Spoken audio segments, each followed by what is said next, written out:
Karibu sana mteja. Unavyoona hapa, mimi ni mganga wa Kizoba. Naweza kupatia services mbalimbali. Nataka utajiri, kusafisha nyota, mambo yako yanaenda safi kabisa. Nikusaidie nini mteja wangu leo? Mimi ni yangu ni moja tu.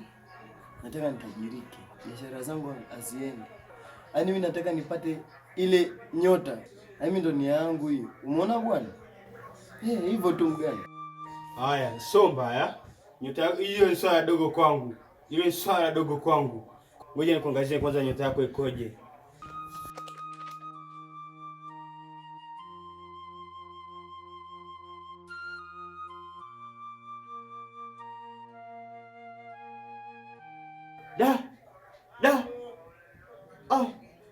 Kiamuki ukweli.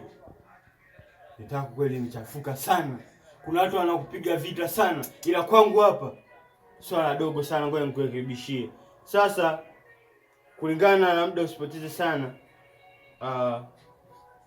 Jaribu kuweka hata dosari kidogo, tia hata kidogo hapo. Inaweza kufanya kazi yako vizuri. Hii hapa. Ela vocha hii na soda hapa nimepokea.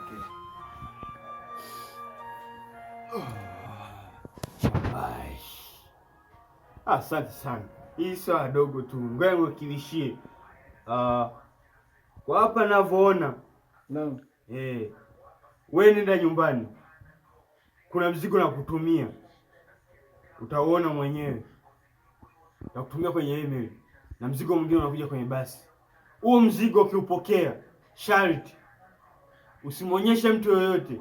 Ukaonao private uangalie mwenyewe. Umesikia? Ndio. Umesikia? Ndio. Umesikia? Ndio.